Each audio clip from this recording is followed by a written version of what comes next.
What's your point of view? It is your view. Point of view, point of view. What's your point of view? Tell me what's your point of view? What's your point of view? Tell me. What's your point of view? It is your view. Point of view, point of view. What's your point of view? It's time to hear from you. Welcome to Point of View.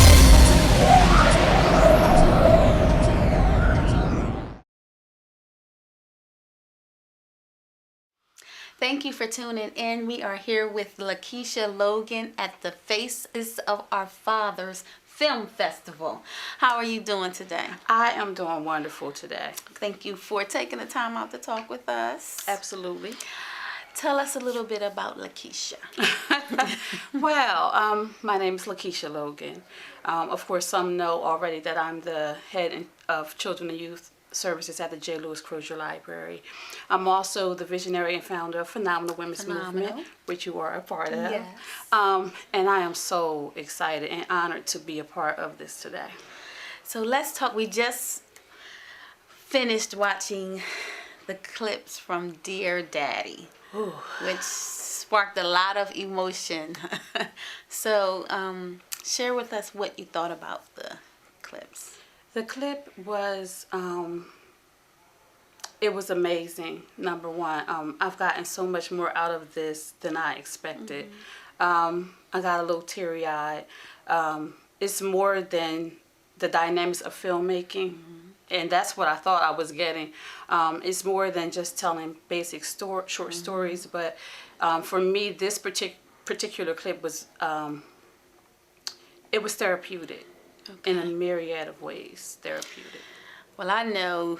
The good thing about the clip is that it showed the how it affects kids in general, the absence and the presence. So they did throw in the ones who did have a father, so they can share that positive aspect of how it affects. But then those of us who did not have our father in the house, it was like, okay, all right, I'm not going to cry, because it pulls on your emotion. Did you find that aspect being pulled on? It really tugged on the heartstrings in so many ways, considering that I grew up without really having my father there and not really knowing the story, and trying to make that connection with him so many times, and he just was not around.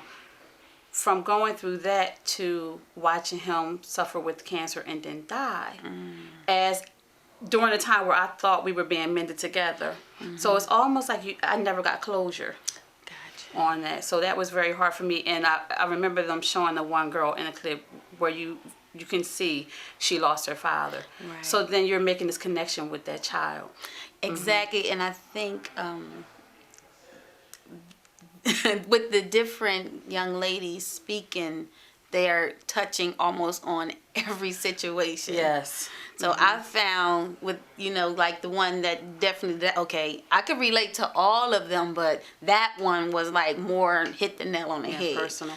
So I know I had one that I could relate to. He's like, yeah, my dad is here. He's in your, like, he's reachable, but he's not there. Yeah. So he's like, okay, I'm not gonna cry. I'm not gonna cry. I'm not gonna cry. So that's all I kept finding myself doing in the midst of these young ladies telling their stories, and then some of them are crying, and some of them are holding back their tears. So tell us from your experience. How did not having a father affect you? Oh my goodness, it affected me in a myriad of ways, because you don't understand. I mean, mommy does what she can do.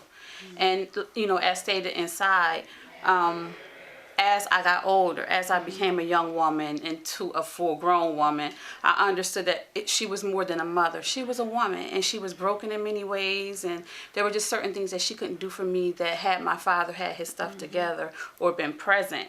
He could have given me those lessons. He could have been standing there at the door saying, okay, this young man can't come in this house. Exactly.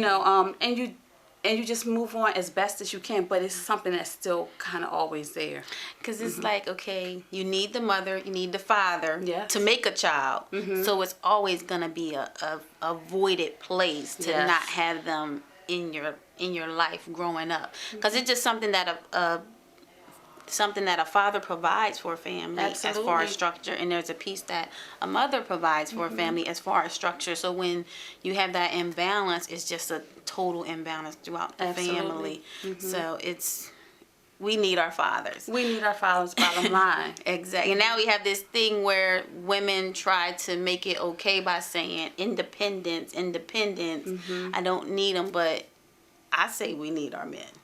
We definitely need our men, Amanda. And I will tell you, a personal pet peeve is this time of year when people say, Happy Father's Day, girl. I say thank you. Girl, right. But it's we need to have more conversations. We need to have more dialogues and sessions like this so we can begin to discuss the reality of it and then heal. Even for families that you have a mother and father but you're not together. Still finding a way to keep those communication lines open and, as stated inside, the best interest of the child. What is the best interest of the child? So that is very true. We think about what's in the best interest of me, what's in Right. her best interest, his best interest, but we kind of just leave the child on the side, and they're the one that's getting hurt the most. So yeah, we do see a lot of ladies saying Happy Father's Day, but at the end of the day, Happy Mother's Day. Absolutely. We really have to begin to look inward. Examine ourselves, what went wrong, why did it not work out, and find a way to heal and move beyond that point so we can be the best parents possible for our children. Point blank, period. Exactly. Now, raising your son, do you find yourself always thinking about, I'm not going to repeat what happened to me. I'm not going to repeat what happened to me.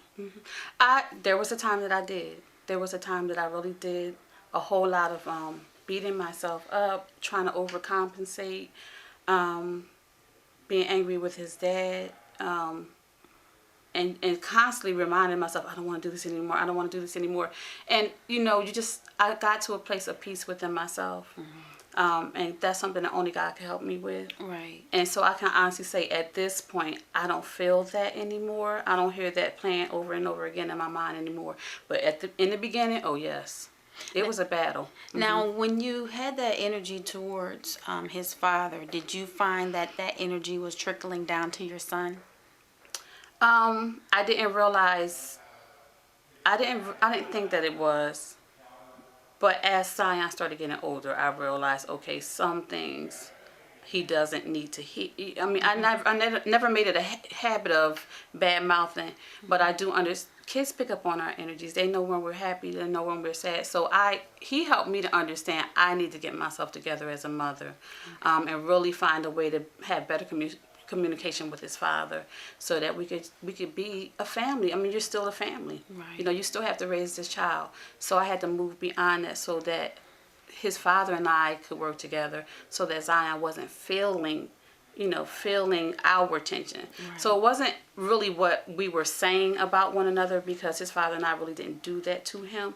But because him and I were not on the same page, kids can, children can feel that. Exactly. Now, I know for me personally, my mom never really talked negative about my dad. The most I probably would have heard is say, yeah, your dad, he kind of got around, or something like that, but she never really talked negative about him. So we never really had that negative energy in our house. Right. But watching Dear Daddy made me look at these young ladies who had this hostility, this anger, this frustration, and I'm like, okay, what's the difference between the houses that get past the hurt and don't? And I said, I think that when the mother harbors that negative energy and that fight, it trickles down to the kids. It definitely will. We have to be very careful. And if that means we need to seek out spiritual guidance, therapy, get with some girlfriends that have been there, done that, and have overcome, that's what we need to do. Yeah, exactly. So, Miss Logan, I thank you for taking out the time to talk with You us. are welcome. It's been a pleasure. And I know Phenomenal Women will be looking forward to seeing Dear Daddy, because Yes. that is definitely something that we need to share and get Absolutely. out so we can heal Absolutely. and help each other heal. Let the healing begin. Thank you. Thank you. What's your point of view? It is your view. Point of view. Point of view. What's your point of view? Tell me what's your point of view? What's your point of view? Tell me. What's your point of view? It is your view. Point of view. Point of view. What's your point of view? It's time to hear